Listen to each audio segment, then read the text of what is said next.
Dan, hari ini mungkin mungkin waktu yang akan kita habiskan untuk pertemuan tidak terlalu lama juga ya. Bagaimana kondisi di rumah Anda masing-masing? Aman di kos? Aman Bu, aman. Aman, tidak hujan ya? Di tempat saya, anginnya besar sekali gitu. Jadi kebetulan, apa namanya,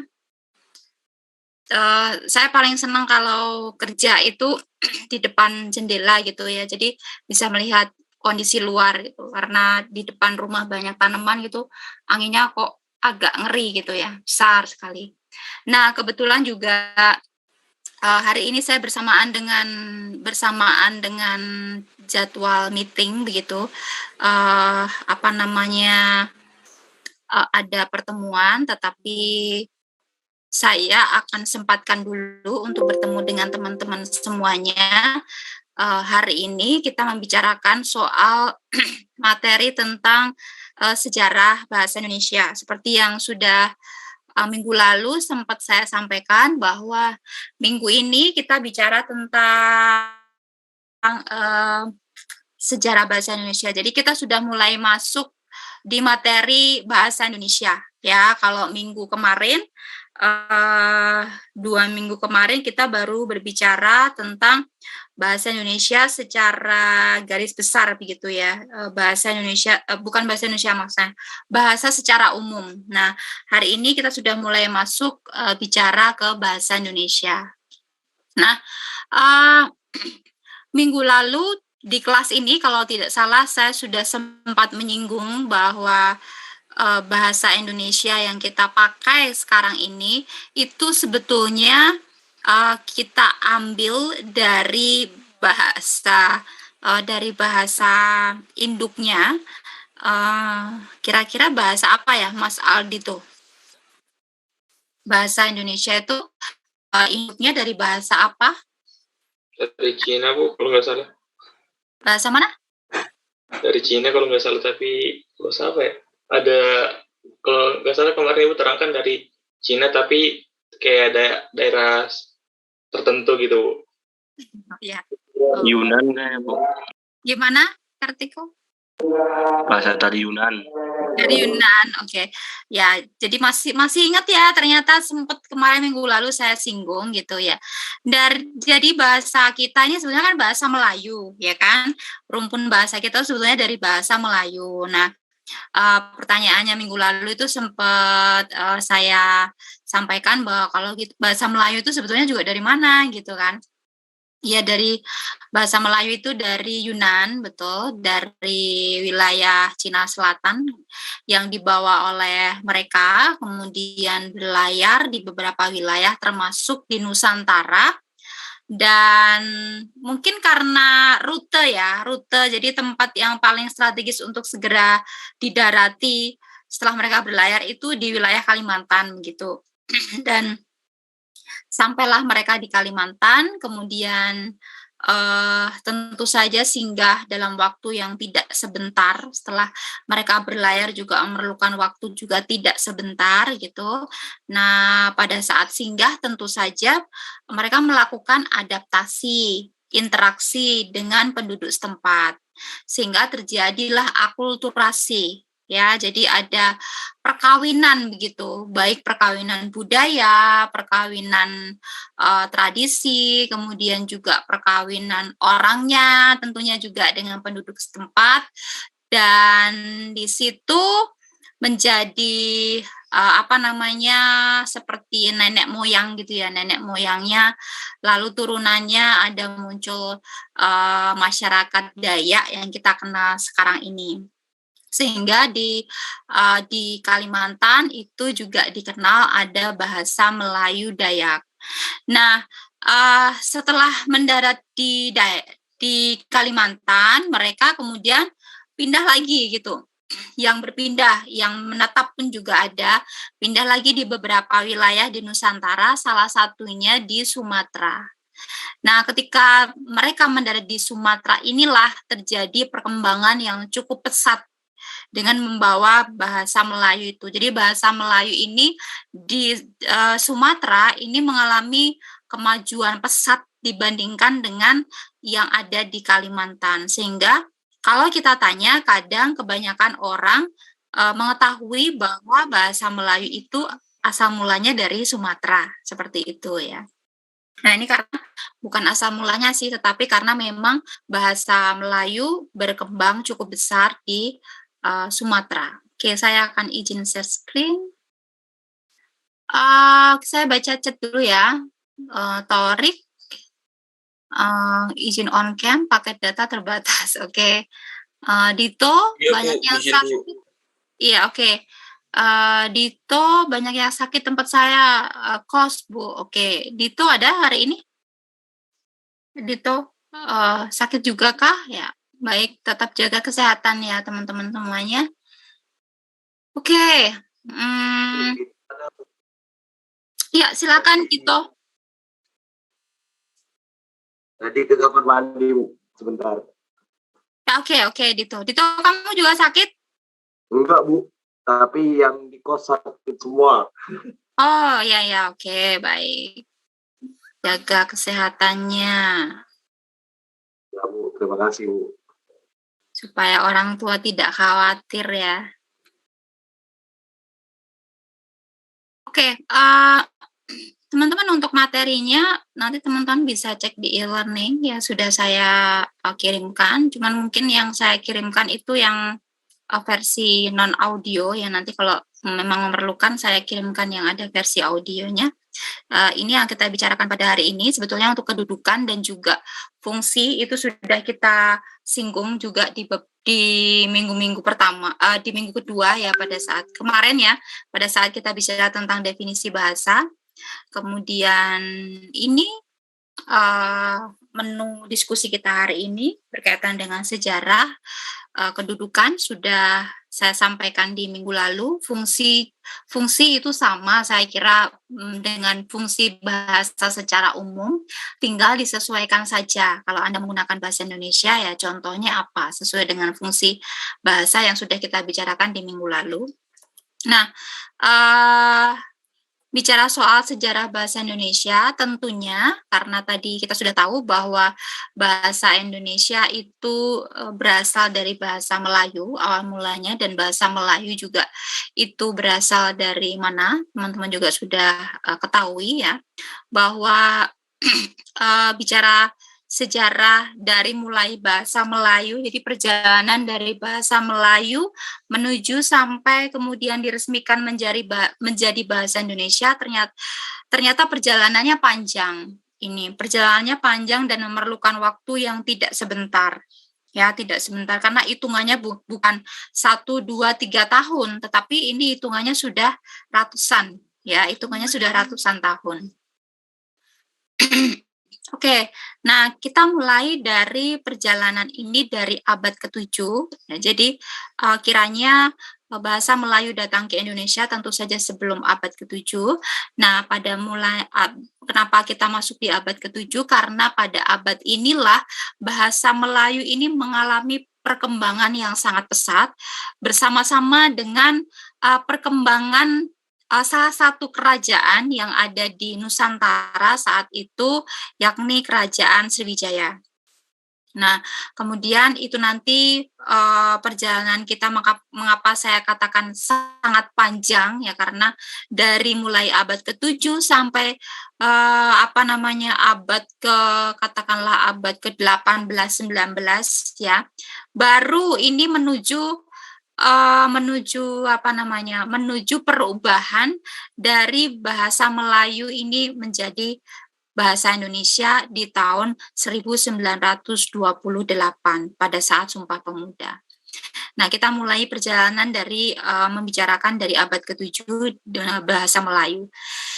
Nah, sejarah perkembangan bahasa Melayu memang juga panjang, dimulai dari periode Sriwijaya, itu di sekitar abad ke-7. Nah, apakah memang bahasa Melayu sudah digunakan? Pada saat itu sudah tampak banyak digunakan. Iya, bukti-buktinya bisa kita lihat, salah satunya adalah ditemukannya beberapa prasasti yang ada di Sriwijaya dan sekitarnya. Nah, kalau teman-teman masih ingat pada saat pelajaran sejarah ya, Sejarah itu salah satu pelajaran favorit saya ya. Saya senang belajar sejarah, saya senang belajar pelajaran favorit saya itu sejarah dan biologi ya. Jadi senang banget pelajaran ini. Kalau pelajaran Sriwijaya itu teman-teman pasti ingat banget ya, ada kita belajar tentang kerajaan-kerajaan yang ada di Indonesia. Kerajaan pertama, kemudian kerajaan-kerajaan yang mengalami kegemilangan itu kerajaan apa saja. Nah, itu teman-teman sudah belajar itu.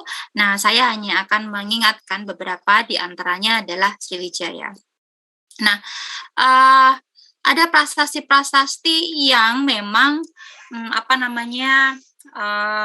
ada satu yang saya sebetulnya pingin banget lihat yang prasasti Karangbrahi ini yang di Jambi ya, karena kebetulan ya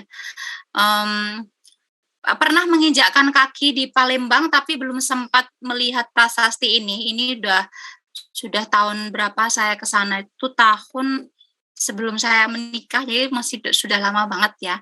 Ini belum sempat. Kemudian kalau Jambi ini sebetulnya ada dalam jadwal saya untuk pengen melihat prasasti ini karena kebetulan suami saya pas tugas di sana itu tahun 2019-2020 terkendala karena ada pandemik ya. Belum sempat ke sana, suami sudah pindah. Jadi ya karena pandemik ya. Jadi belum bisa ke sana untuk melihat prasasti ini.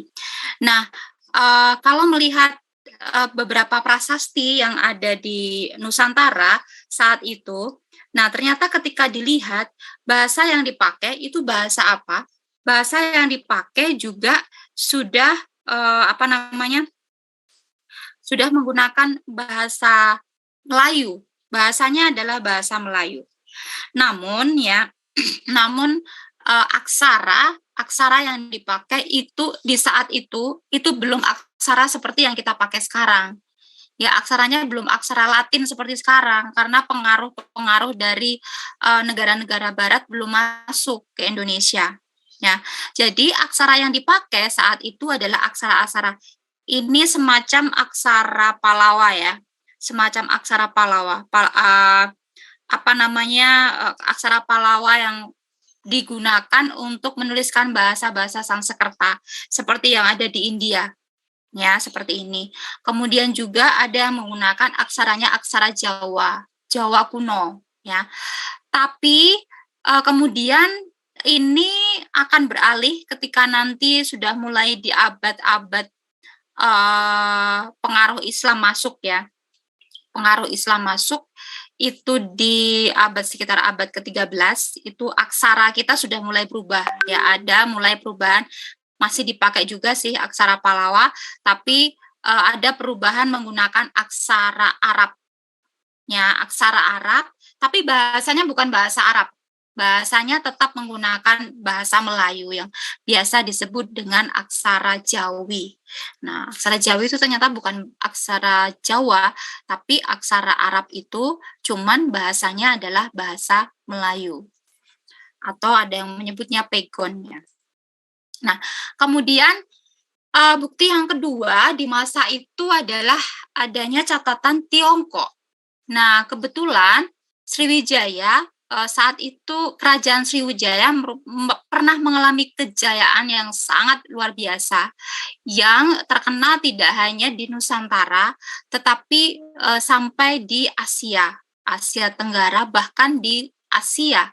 Nah, kenapa? Karena Sriwijaya itu menjadi pusat peradaban, pusat pendidikan. Jadi seperti semacam tempat para penganut agama Buddha belajar di sana, baik belajar Sanskerta maupun belajar tentang, tapi yang paling banyak itu belajar bahasa Sanskerta. Nah, kenapa harus belajar Sanskerta? Karena bahasa Sanskerta ini digunakan di dalam kitab-kitab ya, banyak dipakai dalam kitab-kitab ajaran agama Buddha dan Hindu, sehingga mereka para rahib itu harus banyak belajar bahasa Sanskerta ini di Sriwijaya ya. Jadi rahib-rahib dari tidak hanya dari Nusantara, mereka harus belajar Sanskerta di Sriwijaya. Nah, bahasa yang dipakai apa ketika mereka belajar bahasa Sanskerta? Bahasa perantaranya ketika belajar itu Itsing itu seorang rahib dari Tionghoa ya, menyebutkan bahwa bahasa yang dipakai itu disebut dengan bahasa Kunlun. Nah, Kunlun itu kalau di kita penyebutannya adalah bahasa Melayu, tapi Melayunya adalah Melayu kuno ya. Jadi Melayu benar-benar masih bahasa Melayu itu yang dipakai pada saat itu. Nah, kemudian setelah Sriwijaya di abad-abad sebelum abad ke-10 ya, dia mengalami kejayaan. Kemudian kita masuk di abad setelah abad 10 ya, sekitar abad ke-13 mengalami pergeseran karena sudah mulai masuk negara-negara seperti Arab, kemudian Gujarat, Persia itu masuk di Indonesia, dan banyak pengaruh yang mereka transfer sampai ke Nusantara, salah satunya adalah agama. Jadi agama Islam itu juga mulai masuk di abad ke-13 itu bersamaan dengan datangnya para saudagar Arab ya. Jadi sebetulnya pada abad-abad itu ya, pada abad sekitar abad ke-13, 14, para negara-negara ini datang ke Nusantara niatnya bukan untuk bukan untuk berniat jelek, bukannya, tetapi mereka memang niatnya adalah untuk berniaga. Ya, awal mulanya niatnya untuk berniaga, ya sih. Tapi karena tentu saja mereka datang di Malaka harus singgah begitu ya, manusiawi apabila terjadi interaksi, apabila terjadi akulturasi, perkawinan. Maka banyak yang kemudian tetap singgah di Nusantara, menetap di sana, dan kemudian menikah dengan penduduk setempat. Sehingga terjadilah percampuran gitu, akulturasi. Nah, di sini di abad ke-13 dilanjutkan dengan abad ke-13 yang Malaka mengalami betul-betul kejayaan sebagai pangkalan perdagangan gitu ya, tempat berkumpulnya para saudagar dari Cina, kemudian dari India, dari Persia, kemudian juga dari Arab, banyak hal-hal yang mereka perjualbelikan di sana. Nah, pertanyaannya, bahasa yang mereka gunakan untuk komunikasi itu bahasa apa gitu ya? Kira-kira bahasa yang dipakai apa, Bayu? Untuk mereka berjual beli, tawar menawar seperti itu. Kira-kira apa, Bay?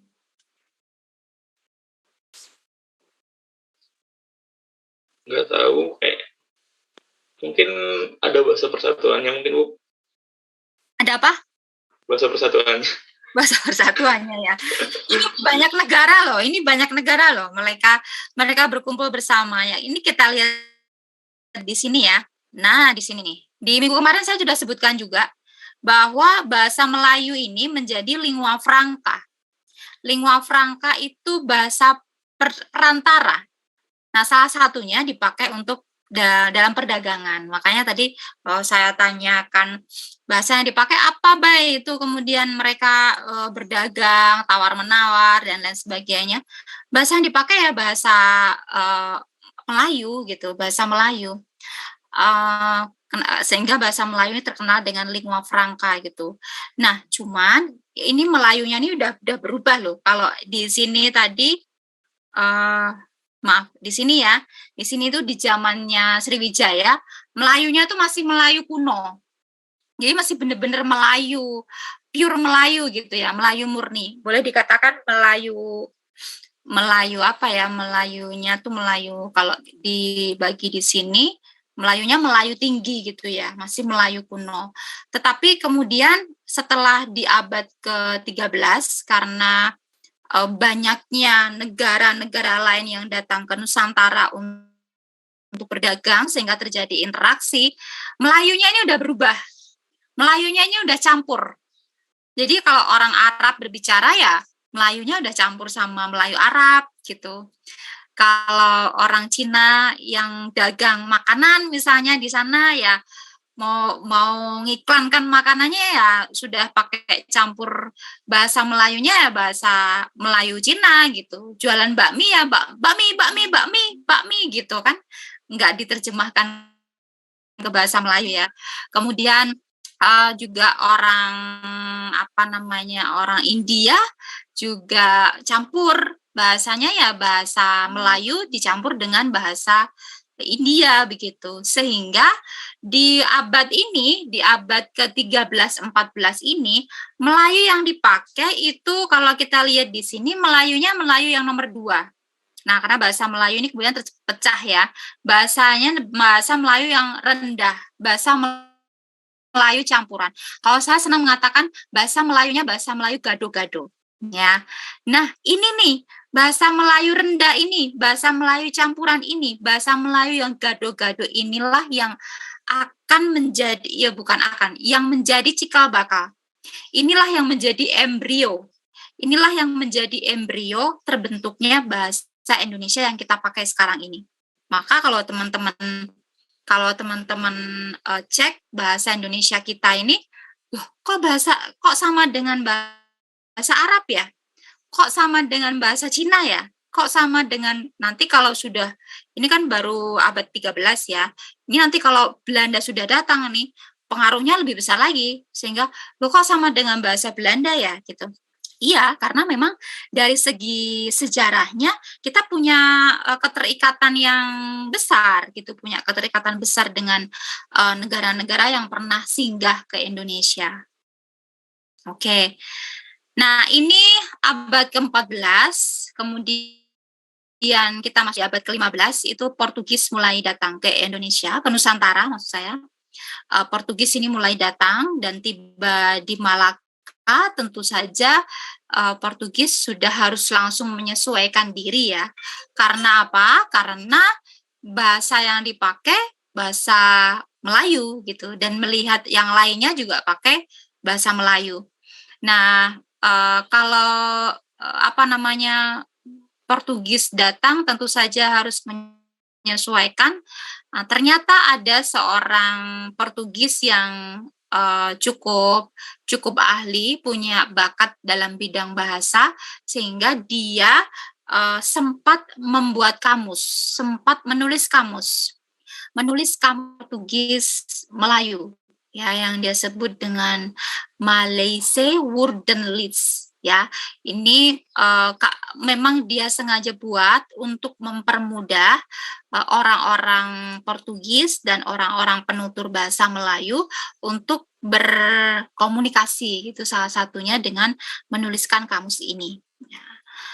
Oke, kemudian kita masuk di periode yang ketiga setelah periodenya Sriwijaya, kemudian periodenya Malaka di abad 13 sampai 15, dan ini kita masuk di periode zaman Belanda. Di periode 15 tadi Portugis sudah masuk ya di Indonesia.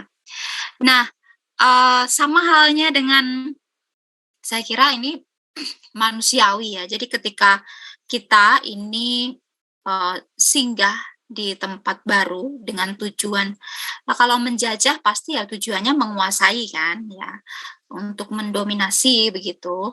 Sehingga ketika Belanda ini datang di Nusantara yang sebelumnya dikuasai oleh Portugis, maka Belanda ini berusaha untuk menghilangkan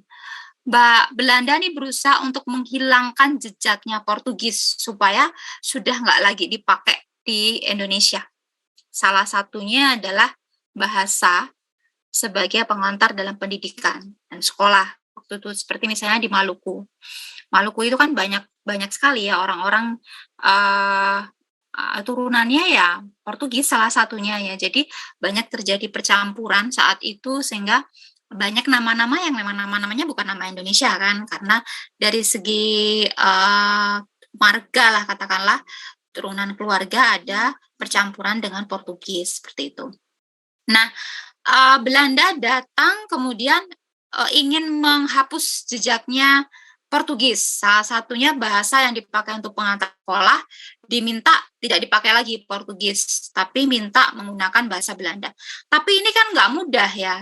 Dalam hitungan waktu yang sudah lama, Portugis sudah biasa dipakai waktu itu. Rakyat tentu saja harus banyak belajar ketika harus menggunakan bahasa Belanda, dan ternyata tidak mudah dan bisa dikatakan tidak berhasil, sehingga Belanda tentu saja lebih memilih menggunakan bahasa Melayu sebagai bahasa lingua franca daripada memilih Portugis, ya, karena untuk menghilangkan jejak tadi. Ya, saya kira sama seperti kalau teman-teman punya pacar baru gitu ya, kan berusaha gimana caranya mantan itu nggak ada jejaknya kan, dihilangkan gitu. Gimana caranya supaya jejak-jejak mantan sudah nggak kelihatan lagi gitu, sudah hilang, sehingga yang kelihatan ya kita yang baru kan, seperti itu. Nah, sama penjajah pun juga demikian. Nah, kemudian semenjak Belanda ini bahasa Melayu mengalami perkembangan yang bagus karena seolah-olah bisa menjadi bahasa yang kedua gitu, di samping bahasa Belanda yang menggantikan bahasa Portugis ya. Jadi bisa hidup berdampingan lah. Belanda lebih memilih bahasa Melayunya daripada bahasa Portugisnya. Oke, sampai di sini mungkin ada yang mau bertanya dari teman-teman? Silakan. Tidak ada? Saya Bu, Oh ya, silakan Bayu.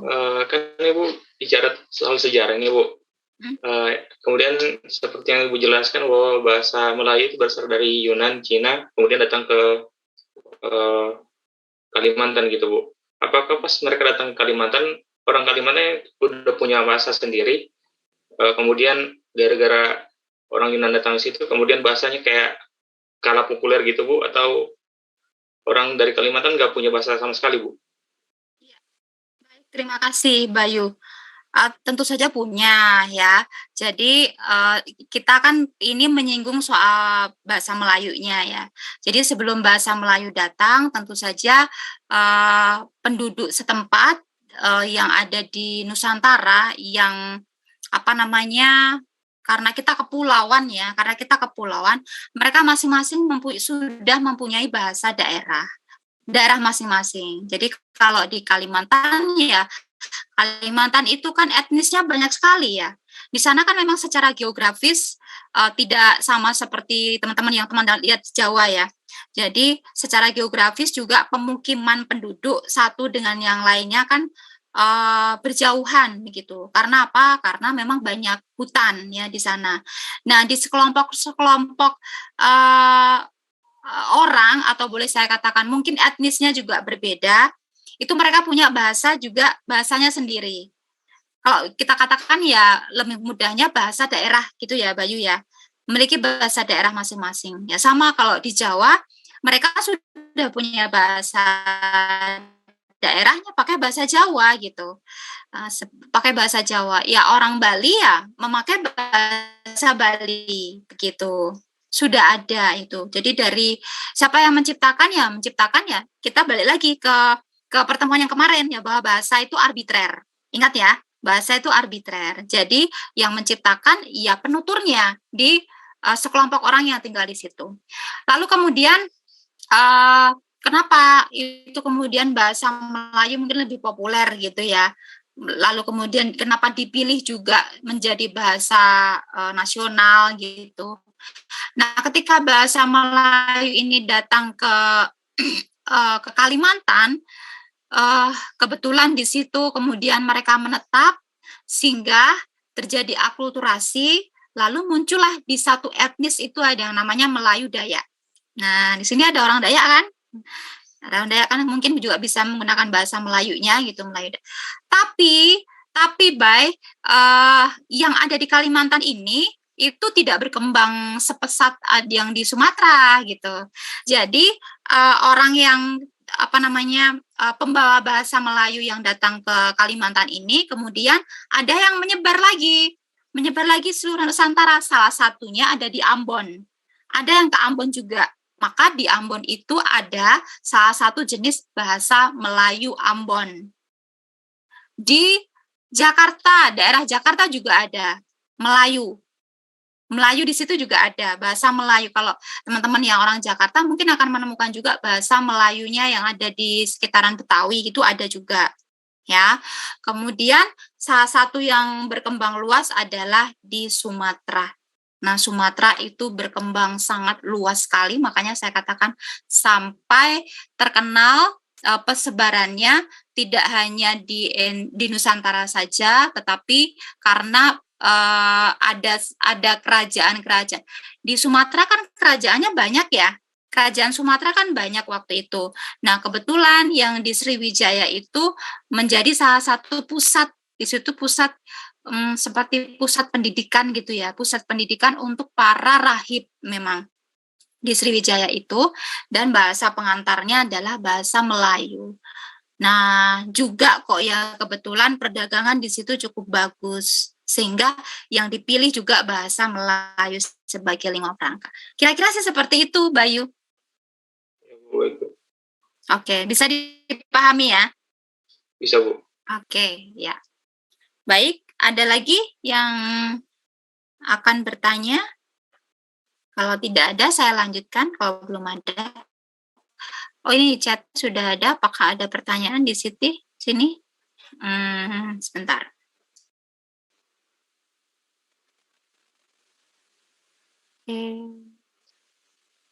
Oh, Doni menjawab yang pasti bukan bahasa Inggris, Bu. Apa ya tadi pertanyaan apa ya? Waktu bertanya apa, ada bahasa Palembang juga ya. Itu Bu, yang kan banyak dari berbagai negara gitu, terus singgah di Malaka gitu, mereka komunikasinya pakai apa gitu. Oh iya, pakai bahasa apa gitu ya. Iya, bahasa Inggris belum nyampe tuh, belum sampai, masih jauh, belum datang sampai Nusantara itu, baru awal-awal kan Portugis juga yang datang ya. Bahasa Palembang itu khusus untuk orang Palembang aja sendiri dulu kali ya. Tapi ketika itu setelah bahasa Melayu masuk ya, Melayunya campur Melayu Palembang jadinya, kan ada campur dengan bahasa daerah juga. Yang orang Jawa ada di sana, ya Melayunya Melayu campur bahasa Jawa gitu ya. Makanya Melayunya Melayu campuran tadi, gado-gado. Oke, nah ini kita periodenya sekarang masuk di periode Belanda sudah ya. Belanda sudah mulai masuk, kemudian ini bahasa Melayu itu ada perpecahan gitu ya, terpecah.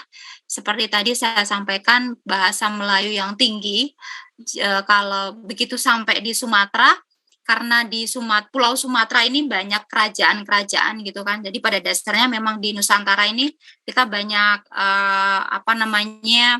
pemerintahannya kecil-kecil itu kan banyak kerajaan-kerajaan ya.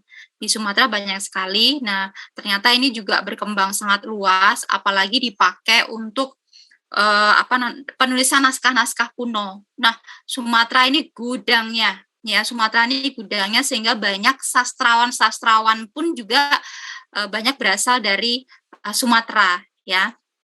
Nah, ini bahasa yang dipakai bahasa Melayu tinggi, bahasa Melayu yang masih Melayu kental, bahasa yang masih kuno. Kalau si Itsing tadi mengatakan bahasa Kunlun ya, jadi masih menggunakan bahasa Kunlun benar gitu.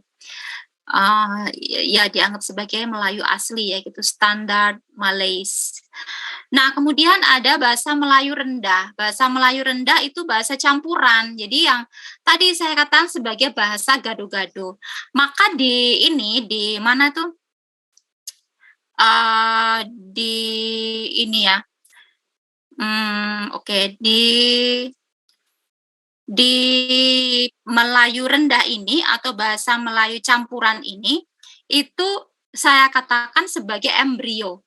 Jadi bahasa Melayu yang nomor 2 ini bisa dikatakan sebagai embrionya bahasa Indonesia. Ya, jadi menjadi cikal bakalnya yang akan tumbuh menjadi bahasa kita yang kita pakai sekarang ini.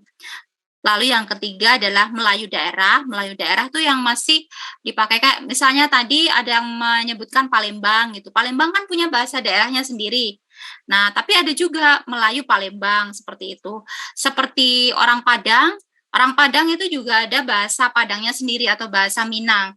Tapi ada juga yang campur dengan bahasa Melayu, ya Melayu Minang. Itu disebut dengan bahasa Melayu daerah.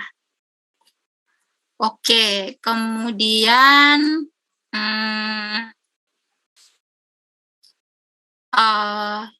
kita masuk di periode keempat. Ya, ini di masa penjajahan Belanda ya. Masa penjajahan Belanda, bahasa Melayu ini sudah mulai berangsur. Jadi bahasa Melayu sudah mulai ada tanda-tanda lah, ada tanda-tanda banyak perkembangan, ya, banyak perubahan yang tentu saja dipengaruhi oleh gayanya Belanda, gaya orang Belanda. Makanya teman-teman masih ada nggak yang punya eyang, punya kakek nenek yang kira-kira umurnya sekarang sekitar 90-an gitu? Ada yang masih punya kakek nenek Anda sekitar umur itu 90, 80 mungkin. Nah, orang-orang yang di umur sekitar itu ya, itu biasanya masih ada yang banyak fasih menggunakan bahasa Belanda.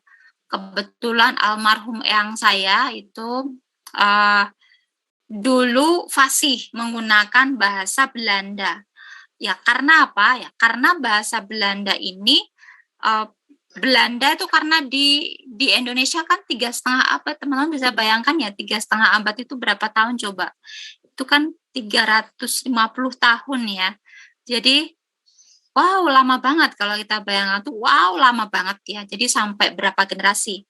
Nah, akhirnya ya, Nusantara dan Belanda itu seperti hidup bersama gitu. Seperti hidup berdampingan begitu ya.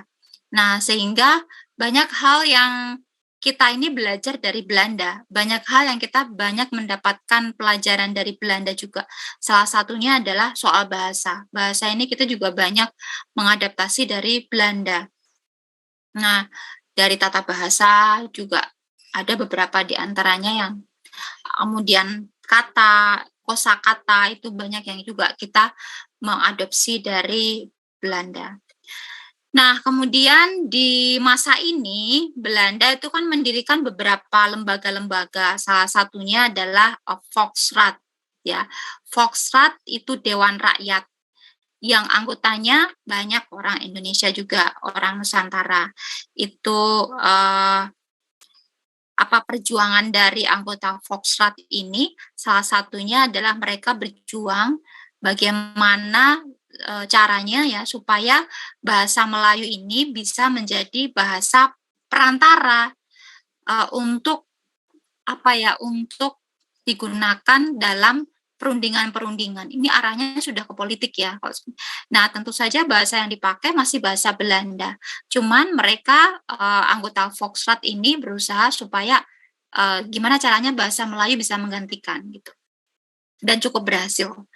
Nah, kemudian ada juga didirikan lembaga jurnalistik. Ini juga mengadaptasi dari Belanda. Di Belanda sudah ada kalangan jurnalistik seperti misalnya di sana ada radio, penyiaran radio, kemudian ada surat kabar. Nah, kita belajar dari sana. Ya, kemudian kita juga punya akhirnya ada penyiaran radio, kemudian juga ada surat kabar di kala itu. Organisasi politik juga lembaga-lembaga organisasi yang tentu saja ini punya andil besar terhadap perkembangan bahasa Indonesia. Maaf.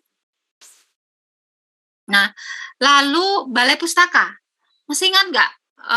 Ini pelajaran SD sudah ya. Balai Pustaka itu salah satunya juga dibentuk oleh Belanda ini.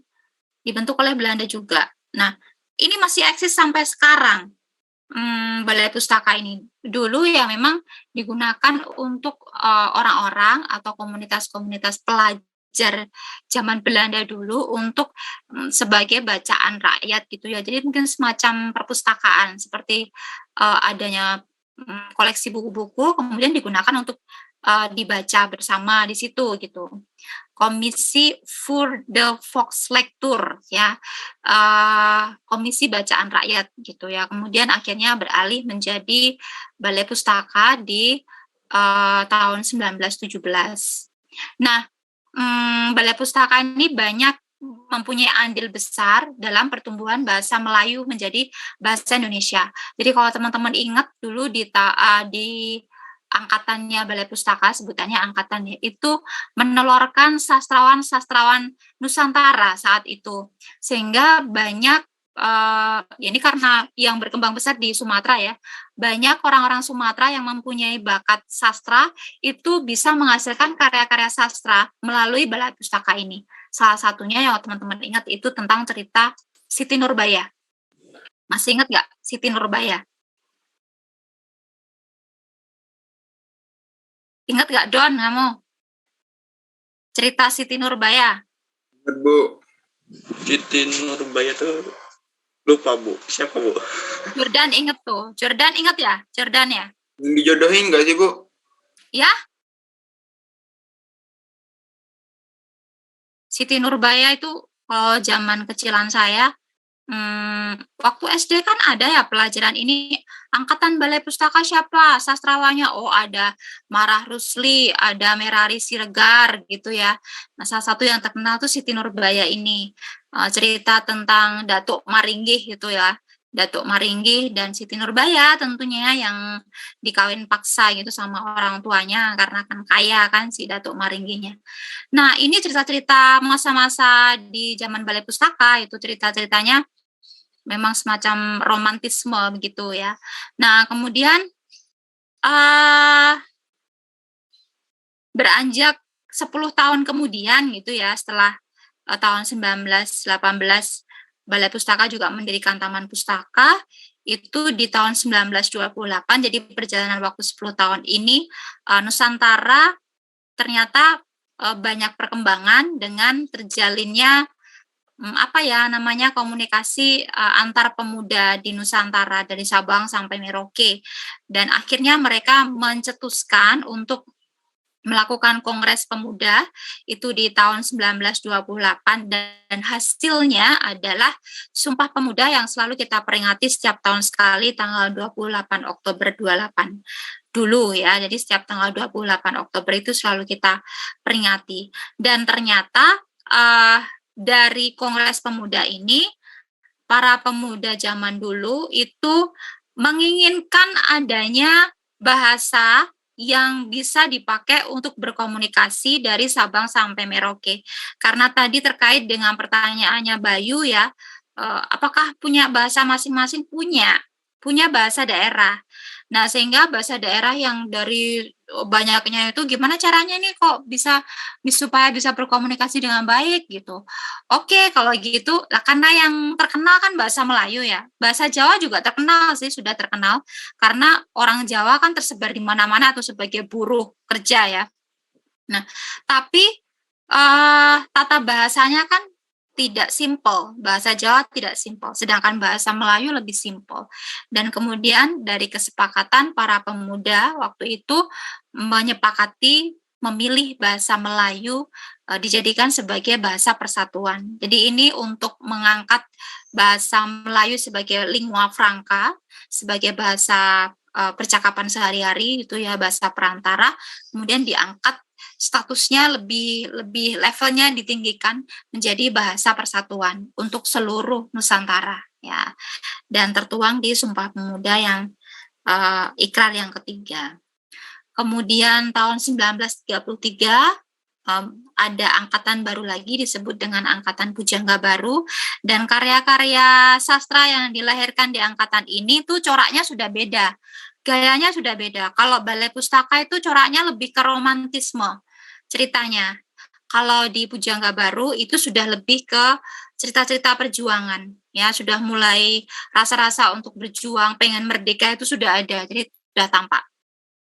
Kemudian tahun selanjutnya 1942 setelah pecahnya Perang Dunia ya, kemudian Jepang itu menduduki ya kekuasaan, salah satunya kemudian menguasai Indonesia, mendepak Belanda, dan lagi-lagi tentu saja Jepang tidak mau nih masih ada bau-bau Belanda nih di Indonesia ya. Walaupun itu sulit dan sangat sulit sekali karena Belanda ini sudah mendarah daging ya di Indonesia. Orang sudah 3,5 abad di tempat kita, mau digeser bahasanya ya tentu saja susah. Tentu saja susah. Diminta untuk beralih menjadi bahasa Jepang. Bahasa Jepang kan tidak seperti punya kita ya. Rumpunnya jelas jauh. Kemudian tata bahasanya juga sangat berbeda, berkebalikan. Aksaranya juga beda. Sehingga kalau diminta semuanya beralih ke bahasa Jepang itu sepertinya arahnya nggak mungkin bisa dengan cepat. Maka Jepang pun memilih mendepak bahasa Belanda dan meminta supaya bahasa Indonesia dipakai daripada bahasa Belanda. Kemudian untuk itu Jepang mendirikan komisi yang disebut dengan Komisi Bahasa Indonesia, itu untuk menyempurnakan komunikasi supaya sudah tidak lagi menggunakan bahasa Belanda. Oke, baik. Kira-kira kurang lebih itu untuk sejarahnya ya. Jadi perjalanan dari mulai bahasa Melayu datang ke Indonesia sampai akhirnya dalam hitungan beratus-ratus tahun lamanya mengalami perkembangan, perubahan sampai akhirnya disepakati untuk bahasa Melayu ini diresmikan menjadi bahasa persatuan. Melayunya yang dipilih adalah Melayu campuran menjadi bahasa persatuan yang disebut dengan bahasa Indonesia. Oke, ada pertanyaan? Tidak ada? Oke, baik, kalau tidak ada saya lanjutkan karena ini pun juga yang saya ini sudah saya sampaikan di minggu kemarin sebetulnya ya. Di minggu kemarin sudah ya, ini tentang bahasa Indonesia ini setelah menjadi bahasa persatuan dia mengalami dua kedudukan ya, yakni sebagai bahasa nasional ya, karena dia sebagai bahasa persatuan dan sudah emang fungsinya dulu sebagai pemersatu, makanya dicantumkan dalam Sumpah Pemuda, dasarnya adalah Sumpah Pemuda. Kemudian juga sebagai bahasa kenegaraan, bahasa negara. Ini tertuang di dalam Undang-Undang Dasar 1945 di pasal 36 dan juga sudah disahkan oleh Soekarno-Hatta setelah kemerdekaan Republik Indonesia. Oke. Nah, untuk fungsi bahasa itu sejalan dengan bahasa Indonesia, sejalan dengan fungsi bahasa secara umum yang sudah kita bicarakan di minggu kemarin ya, tentang fungsi bahasa sebagai alat ekspresi, sebagai alat komunikasi, sebagai alat adaptasi dan interaksi, kemudian juga sebagai alat kontrol sosial, tinggal disesuaikan saja. Kalau untuk bahasa Indonesia, contohnya saya kira teman-teman udah bisa cari sendiri ya, dan fungsinya, nah ini juga minggu lalu sudah sempat saya masukkan juga di materi. Nah, fungsi masing-masing sebagai bahasa nasional dan bahasa kenegaraan. Jadi apa yang saya pakai hari ini, bahasa yang saya pakai hari ini, kenapa pakai bahasa Indonesia juga itu sebagai bentuk untuk mendudukkan bahasa Indonesia sebagai bahasa negara ya. Salah satunya sebagai bahasa pengantar dalam pendidikan. Dan mengapa kita harus belajar bahasa Indonesia lagi? Banyak alasannya, ya salah satunya adalah supaya fungsi bahasa Indonesia ini bisa dimanfaatkan dalam kita berkomunikasi, baik untuk berekspresi, baik untuk berkomunikasi, beradaptasi, dan juga sebagai alat kontrol sosial dalam bermasyarakat tentunya. Dan mohon teman-teman untuk mengingat fungsi-fungsi tersebut karena fungsi ini tentu saja akan berlaku seumur hidup seperti KTP ya. Jadi tidak ada expirednya sampai kapanpun juga fungsi ini masih akan tetap berlanjut. Oke, nah kemudian karena kita ini orang Indonesia, kita sudah masuk di sana ya, kita ini penuturnya sangat beragam. Di kelas ini saja sangat beragam. Berdasarkan atas asal-usul Anda, dari Sabang sampai Merauke, sehingga bahasa ibu Anda pun juga beragam. bahasa ibu itu bahasa apa ya? Ersa ya? Masih ingat nggak? Halo Ersa? Bahasa yang ini Bu, jadi diturunkan sejak kecil Bu. Pemanya kita itu dari kecil diajarkan bahasa oleh ibu tuh bahasa Sunda atau Jawa. Jadi kita itu menuruti apa ya? Kalau ibu ngomong bahasa Sunda, kita juga pasti Sunda Bu, gitu. Gitu ya. Jadi semacam turunan gitu ya bahasa ya? Iya Bu, Ya. itu maksudnya. Ya. Ya ya tepat ya. Jadi di Indonesia tuh semuanya serba turunan gitu ya. Awal mulanya ya, walaupun kita ini kemudian setelah besar kan bisa menentukan pilihan ya mau pakai bahasa apa. Salah satunya bahasa. Jadi kita punya bahasa ibu. Makanya kalau tadi saya sampaikan bahwa kita masing-masing ini sangat dipengaruhi oleh di mana kita tinggal gitu kan. Nah, makanya kita punya bahasa daerah. Nah, biasanya bahasa daerah itulah bahasa ibu kita. Ya, tadi saya menyebutkan kalau yang tinggal di Sunda biasanya ibunya pakai bahasa Sunda, maka kita juga bahasa Sunda gitu kan. Yang bahasa Jawa juga mengikuti bahasa Jawa ya. Kenapa disebut bahasa ibu gitu loh? Kenapa bukan bahasa bapak ya? Kira-kira kenapa, Jordan? Mungkin ibu yang sering mengajar kita, Bu. Iya, iya kah? Ibu sekarang banyak kerja loh. Ibu sekarang juga sibuk kerja gitu. Bapak yang paling sibuk kerja, Bu. Iya ya. Bapak ibu sekarang semua sibuk kerja ya. Rasain nanti kalau kalian udah punya anak tuh, suami istri kerja semua gitu ya. Oh enggak Bu, istri saya mau saya suruh di rumah aja ngurus anak gitu ya. Bisa jadi ya. Ya alasannya karena yang mengandung itu siapa gitu kan. Yang mengandung kan bukan bapak. Yang membawa kita dari masih janin itu kan ibu kita ya. Dari mulai kita udah masih di dalam perut itu kita sudah bisa mendengar.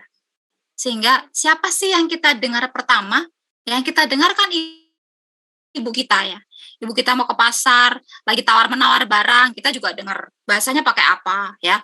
Ibu kita lagi nyanyi-nyanyi di kamar mandi misalnya, perut besar sambil nyanyi-nyanyi, yang kita dengar itu ibu kita pakai bahasa apa ya. Itu jadi dari sana sih maka disebut sebagai bahasa ibu. Jadi bahasa pertama yang didengar oleh seorang manusia itu bahasa dari ibunya karena memang dia yang membawa dia kemana-mana semenjak dari janin gitu. Nah, inilah yang menyebabkan penutur bahasa Indonesia ini beragam ya. Ada penutur yang berbau Sunda, ada penutur yang berbau Bali, penutur yang berbau Batak misalnya dan lain sebagainya. Kemudian dibantu dengan situasinya. Situasi itu sama saja sih saya kira ya, di mana-mana.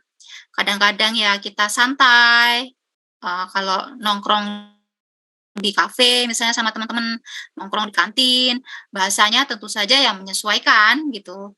Bahasanya tidak akan mungkin sama dengan bahasa ketika Anda presentasi kan. Jadi semuanya harus disesuaikan. Lalu media, sekarang media yang digunakan untuk berbahasa itu, berbahasa Indonesia juga tidak hanya sekedar lisan dan tulis. Mungkin kalau dulu cuma lisan cuap-cuap aja, sekarang sudah mulai lisan ya harus dibantu dengan tulis seperti ini. Saya bicara lisan, tapi dibantu juga dengan tulis. Kan?